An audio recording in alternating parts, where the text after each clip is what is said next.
en Cristo, hermanos. Es un gusto, es un placer, ¿verdad? Que se hayan podido conectar el día de hoy para llevar a cabo esta pequeña conferencia, esta pequeña plática, esta pequeña reflexión, ¿verdad? Y les agradezco que ustedes hayan podido conectarse. Damos gracias también a Dios, a nuestro pastor, por la oportunidad, ¿verdad?, que nos da de compartir esta pequeña reflexión. Y los invito para que compartan por ahí el link, y lleguemos a más personas, ¿no? Porque la idea de esto es que no solo estemos nosotros los cristianos, sino que también personas inconversas puedan de una u otra manera escuchar palabra de Dios. Amén. Compartan, no sé si ya se suscribieron a la página también por ahí de YouTube, vayan y háganlo y activen por ahí las campanitas para que cuando estemos subiendo contenido pues puedan estar enterados, ¿no? Y al pendiente. Ok, pues entonces si ya compartiste, vamos a empezar, hermano, con el tema de hoy, que vamos a estar hablando como ya se ha venido haciendo en días anteriores, en semanas anteriores. Pues estamos con el tema de las puertas, ¿no? Las 12 puertas, ¿no? Es la serie que nuestro pastor nos está motivando a que llevemos a cabo, ¿no? Y a que sobre todo entendamos, ¿no? Porque tiene una simbología tremendísima lo que viene siendo desde la puerta de la oveja hasta terminar las 12 puertas. Todo es algo que tipifica nuestra vida como cristianos, que hace referencia a lo que nosotros estamos viviendo, a lo que vamos a vivir, a lo que hemos vivido. Y la puerta de las aguas pues no es la excepción, ¿verdad? Es la que en esta ocasión nos va a competir y vamos a entrar ya de lleno, ¿no? Amén. Entonces vamos, los invito, hermanos, a que hagamos una pequeña oración, que pongamos todo esto en las manos de Dios, que sea Él quien nos ministre, quien nos hable, quien a través de su palabra y a través de un servidor pues pueda traer de una u otra manera algo, ¿no?, para nuestras vidas. Amén. Oramos a Dios. Bendito Dios Padre Celestial, te invito, hermano, a que ores conmigo. Te pedimos, Señor, en esta tarde de domingo, Señor Jesucristo, que estés con nosotros en todo momento. Te agradecemos primeramente, Dios, por la vida que tú nos das hasta estos momentos, porque gracias a ti, Señor Jesús, es que pudimos un día más estar de pie. Y te agradecemos, Señor Jesús, por nuestras familias, nuestros padres, nuestros hermanos, Señor, de nuestra iglesia, nuestra amada iglesia en Guerrero Negro. Padre eterno, te pedimos, Dios, que sea de gran bendición esta plática, esta enseñanza, que hables tú a nuestras vidas, Padre, en el nombre poderoso de Jesucristo. Gracias, Dios. Amén y amén. Ok, hermano, pues entonces vamos a ir al libro de Nehemías. Nos vamos a ir al capítulo 3 del libro de Nehemías, y vamos a estar leyendo el versículo 26. Amén. Cuando por ahí lo tengan, lo leemos juntos. Amén. Dice en la siguiente manera: los sirvientes del templo que habitan en Ofel restauraron hasta enfrente de la puerta de las aguas al oriente y la torre que sobresalía. Después de ellos restauraron los tecoitas otro tramo enfrente de la gran torre que sobresale hasta el muro de Ofel. ¿Ok? Vamos a poner énfasis en que esta puerta en realidad nunca fue destruida. Y más adelantito vamos a ver por qué. Te invito a que te quedes hasta el final. Yo te prometo que hoy vas a aprender algo, que hoy vas a entender algunas cosas que quizás no habías comprendido hasta el día de hoy. Este, esta puerta, como les decía, hermanos, nunca fue destruida. Cuando el reinado del rey Nabucodonosor destruyó completamente muchas ciudades, Israel no fue la excepción.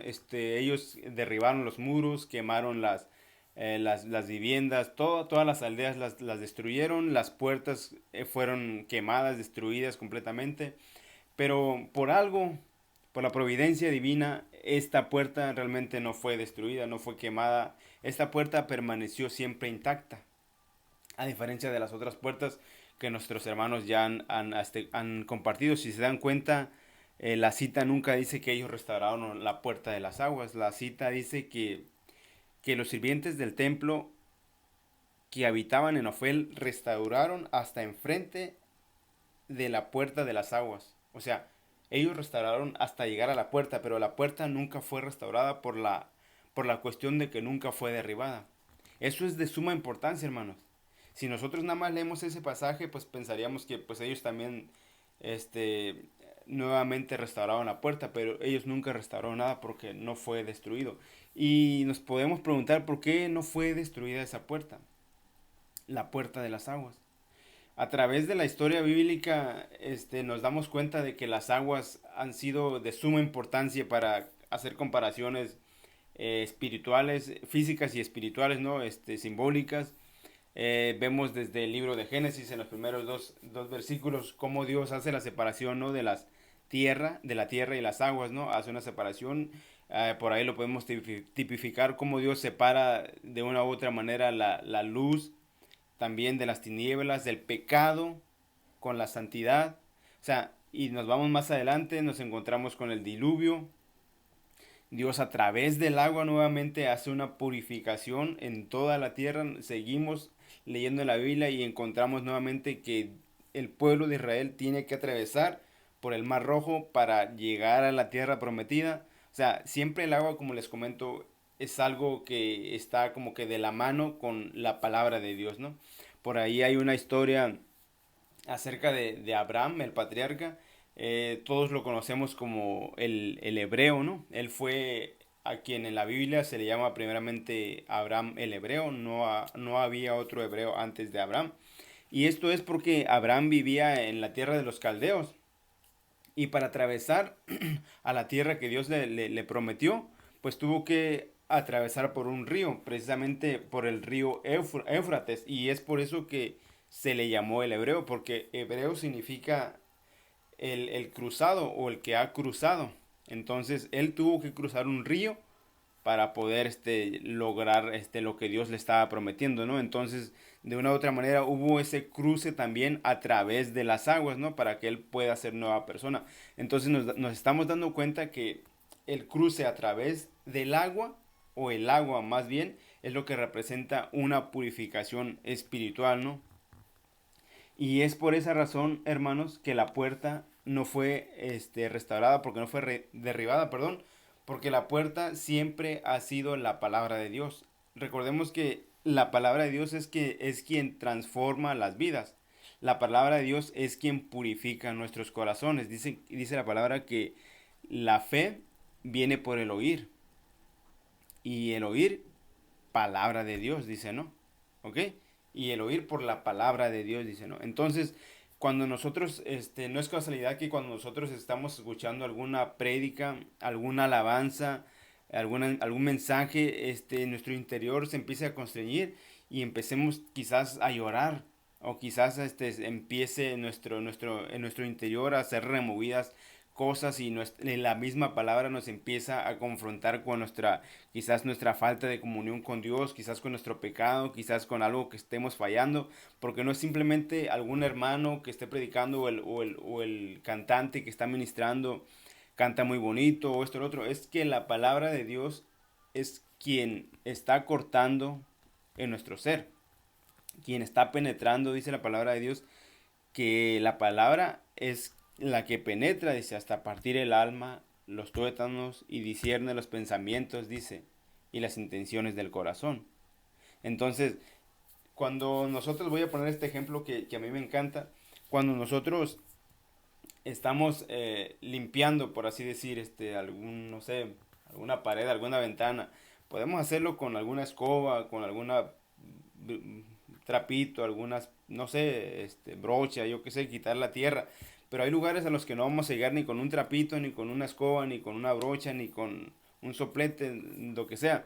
Vamos a necesitar y requerir aventarle un chorro fuerte de agua para que aquella tierra, tal vez aquella suciedad que está ahí arrinconada, pues salga.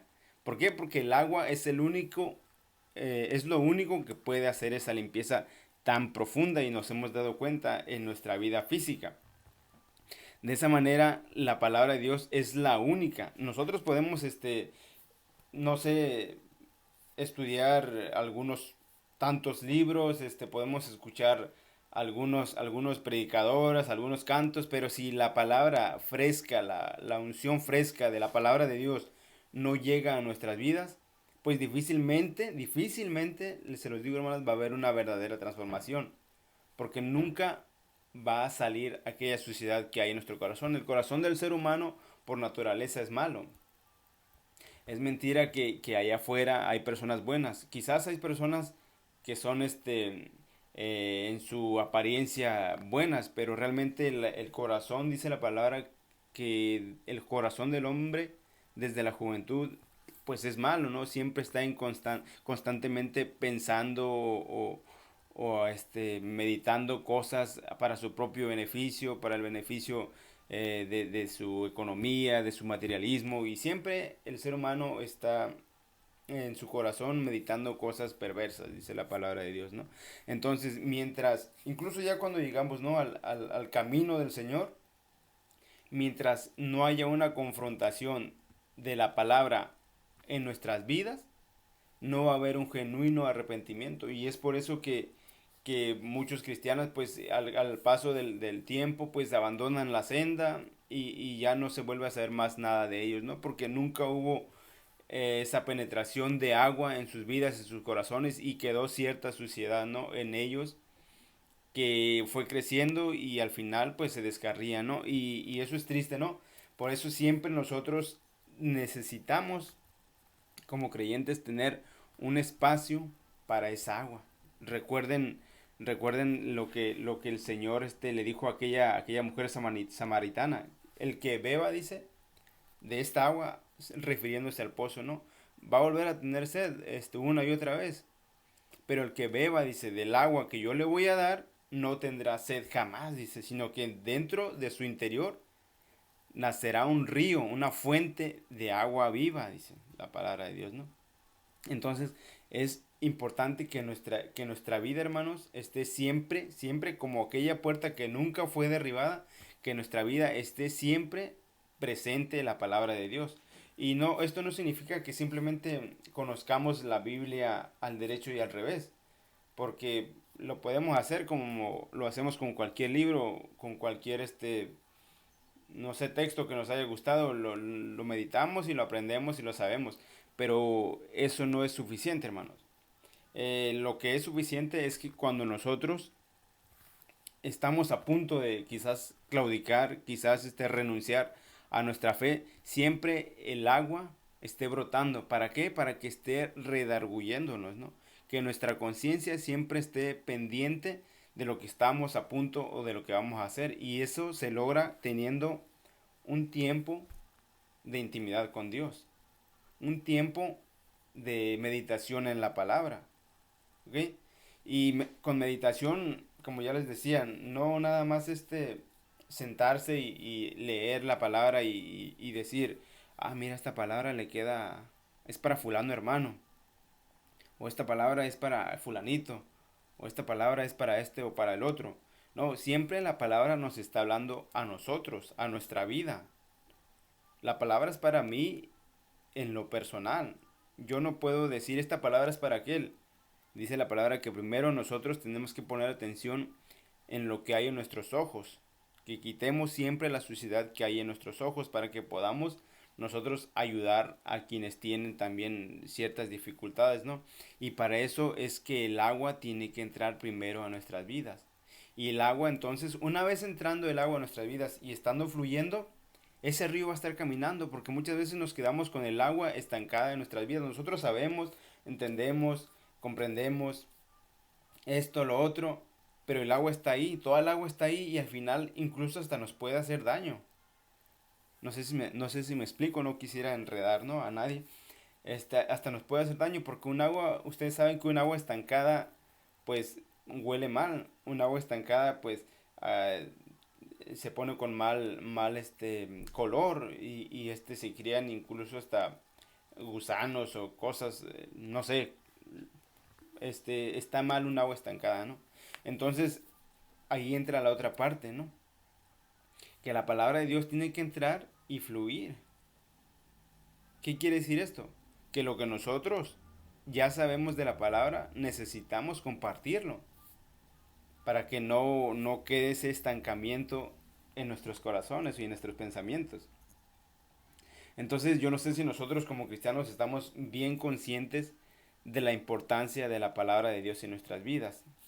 Regresamos nuevamente a la puerta de las aguas. Dice que esa puerta permanecía cerrada la mayor parte del tiempo, la mayor parte del año. Únicamente se abría cuando eran las festividades, ¿no? Porque estos personajes que leíamos ahorita de este pueblo de Ofel, ellos eran ayudantes de los levitas, ¿no? Ellos se encargaban precisamente del agua, de agarrar el agua, de acarrear la leña, y esta puerta se abría, perdón, al final de la festividad de la fiesta de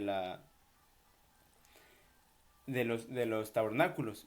Y esto coincide no por casualidad, no por coincidencia, perdón, no por coincidencia ni por casualidad, cuando en aquel capítulo, en aquella cita del libro de San Juan, donde Jesús se para al final, dice, de la fiesta, precisamente, en el libro de San Juan 7:28, si mal recuerdo, ajá, dice que en el último gran día de la fiesta, Jesús se pone en pie, dice, y exclama en alta voz diciendo, si alguno tiene sed, venga a mí y beba, dice, y de su interior correrán ríos de agua viva. O sea, todo, como les decía al principio, todo lo que las puertas nos enseñaron o fueron escritas, quizás, no sé, 4000 años o 2000 años antes de nuestro tiempo, o sea, ya tenían que ver con algo que en muchos años iba a suceder. Entonces, esto también demuestra que Jesús vino no para abrogar la ley, sino para cumplirla, ¿no? Esto se hacía año con año al final de cada fiesta. Y Jesús vino a poner fin a esto y dice, ¿sabes qué? Ya no hagan más esto. Ahora yo soy el agua real. Yo soy el agua viva. ¿Ok? No sé si me esté explicando, hermanos. Entonces, como les decía, puede sonar chistoso, ¿no? Que esta puerta tenga tanto significado, ¿no? Porque pues a final de cuentas, ¿qué puede significar una puerta? O qué puede enseñaros una puerta? Pero esta puerta sí es realmente importante, hermano, porque dice la palabra la palabra de Dios es la única que es inmutable, dice. El cielo y la tierra podrán pasar, dice. Pero la palabra de Dios nunca, nunca, de los nunca, va a cambiar. ¿Ok? Es por eso que, como les venía comentando, si Dios estableció que el agua era para purificación o para pasar de un lugar a otro, o para ser transformados, como ya lo vimos a través de los pasajes que estábamos leyendo ahorita, y sigue vigente eso, hermanos. No solo fue en Génesis, no solo fue en Éxodo, no solo fue en Jueces que el agua significaba una nueva vida o un cambio. Es incluso hoy, hasta el día de hoy, sigue vigente eso. Recordemos lo que Jesús le dijo a Nicodemo, ¿no? Precisamente que era necesario volver a nacer. ¿Ok? Entonces, ese nacimiento nuevo hasta nuestros días sigue vigente, como les decía. Y este nacimiento es a través del agua. ¿Ok? Es por eso que es tan importante el bautismo en aguas, por inmersión. ¿Ok? Entonces, si nos damos cuenta, todo tiene un hilito. No nada más es de que, a Jesús se le ocurrió, o a Juan el Bautista se les ocurrió, hay que bautizarlos. ¿Y cómo los bautizamos? Pues hay que aventarlos al agua. Hay que aventarlos al agua y que ya van a ser bautizados. No, Dios en su infinito plan estableció algo, estableció algo, y eso no lo cambió jamás ni lo cambiará porque es su palabra y él no es hombre para que mienta ni hijo de hombre para que se arrepienta. ¿Ok? Entonces, es lo importante, hermanos, de saber siempre escudriñar qué es lo que nos quiere decir tal pasaje, si simplemente se escribió porque a alguien se le ocurrió, porque realmente tiene un trasfondo y la Biblia es el único libro que hace eso. La Biblia es el único libro que nos demuestra que si algo está vigente aquí hace 6000 años, está vigente en 2020. Siempre ha sido y siempre va a ser así, hermanos. Por eso la maravilla y la grandeza de nuestro Dios, que nosotros tenemos que estar seguros de eso, hermanos. Si Dios promete algo, Él lo cumple. ¿Ok? Como les decía, esto es bien necesario para nuestras vidas, hermanos. ¿Y cómo lo vamos a aplicar a nuestras vidas? ¿Cómo es que nosotros vamos a hacer que esas aguas estén siempre fluyendo? Porque recordemos que esa puerta nunca fue derribada, nunca va a ser derribada. Siempre está permaneciendo en nuestras vidas. Esto lo vamos a hacer a través de nuestra vida espiritual, de nuestra comunicación que tengamos con Dios, de cómo nosotros le demos el tiempo a Dios. Por ahí alguien decía que, y algo es cierto, ¿no? Que el día tiene 24 horas. Y cuánto tiempo nosotros le estamos dedicando a Dios. Fíjense, les voy a contar algo acerca de la importancia del agua, ¿no?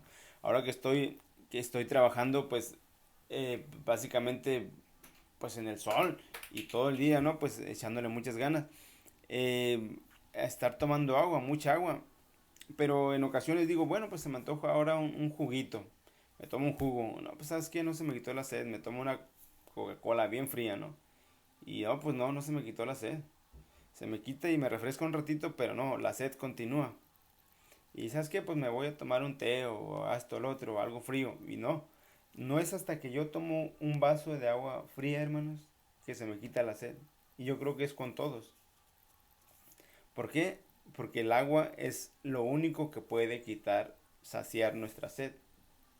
Y el agua espiritual más perfecta y más buena es nuestro Señor Jesucristo.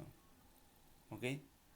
Hay demasiados libros, hay demasiados teólogos, hay demasiados predicadores que predican un cristianismo light, un cristianismo vano, un cristianismo de prosperidad, diferentes corrientes. Pero cuando nos encontramos con la palabra, hermanos, y al hablar de la palabra estoy hablando de la Biblia, hermanos, porque esa es la real palabra de Dios. Alguien puede decir, ¿sabes qué? Pues Dios me habló a través de un sueño y esto y lo otro. Siempre todo eso se tiene que poner ante la luz de la palabra y tiene que congeniar. Tiene que ser real. Amén, hermano. A veces llegamos a un punto en nuestras vidas donde ya es necesario que alguien nos diga que el Señor nos ama. O sea, no estamos ni siquiera convencidos. Esa palabra no ha sido germinada en nuestro corazón y no estamos convencidos que Dios nos ama. A pesar de que lo hemos leído 1.000.000 de veces, Dios es amor. San Juan 3:16, porque de tal manera amó Dios al mundo. Lo hemos leído y nos han dicho un montón de veces. Y aún así necesitamos que alguien nos diga que Dios nos ama, para que nosotros podamos sentirnos bien.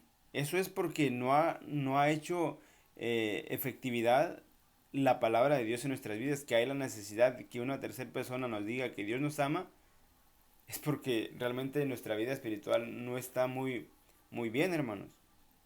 Necesitamos nosotros mismos tener una relación con Dios. Decía por ahí un pastor, él comentaba, ¿no?, acerca precisamente de esto, de la comunión con la palabra de Dios. Dice, a mí me gusta que mi esposa me sirva en mi plato, dice, y y me dé pues mi ración de comida, ¿no? Como al resto de mi familia, me gusta, dice. Pero también me gusta taquear, dice. De vez en cuando, pues, yo agarrar y echarme un taquito o algo, dice. Y esto él lo refería porque a muchos de nosotros nada más nos gusta ir a escuchar la palabra de Dios. Ay, qué bonito predica el pastor. Ay, qué bonito canta el músico. Pero en nuestra casa no hacemos nada por seguir alimentando todo eso. Entonces nosotros debemos ir a alimentarnos, en este caso como lo hacemos con nuestros cultos online. Debemos estar escuchando, pendientes de las predicaciones, porque es el alimento espiritual, es el agua espiritual. Okay, pero también en nuestra casa necesitamos nosotros buscar más de esa agua, como aquellos discípulos no de Berea. Dice que incluso cuando el apóstol Pablo les predicaba, ellos no estaban tranquilos, y dice que llegaban a sus casas y se ponían a escudriñar la palabra de Dios para ver, dice, si las cosas que les contaba el apóstol Pablo eran ciertas. O sea, ya que ya poner en tela de juicio lo que el apóstol Pablo decía es que realmente esas personas eran buenas cristianas. Ellos no se conformaban con lo que el apóstol les decía, ellos iban y buscaban si era cierto y encontraban obviamente que eran ciertas porque lo que el apóstol hablaba pues evidentemente era la palabra de Dios. Entonces, hermanos, pues de esta manera yo voy a concluir con mi plática, con mi pequeña reflexión. Yo no soy predicador, a mí me gusta enseñar, no es mi fuerte, ¿no? La predicación, pero este, me gusta mucho hacerlo. Y entonces yo te invito, hermanos, a que estemos siempre preparados para responder, tal vez a algún dardo del enemigo, alguna ocasión que nos haga, que nos quiera hacer tropezar, y la manera en que lo vamos a hacer es conociendo la palabra. Recuerden también que nuestro enemigo, el enemigo de nuestras almas, las conoce perfectamente, conoce la palabra de Dios, y él sabe incluso cómo atacarnos usando la misma palabra de Dios, hermano. Entonces necesitamos estar bien preparados, bien cimentados, hermanos, en la palabra de Dios, que es el agua espiritual. ¿Ok? Entonces, así concluimos, hermano, nuestra plática, nuestra pequeña reflexión. Y mi deseo es que el Señor los bendiga y que no olviden estar al pendiente, ¿no? De nuestras transmisiones, de nuestras diferentes conferencias, nuestra página, nuestro canal de YouTube. También por ahí estará nuestra plática. Y que Dios los bendiga, hermanos. Ánimo, echémosle ganas y hasta la próxima. Bendiciones. Mande, pa.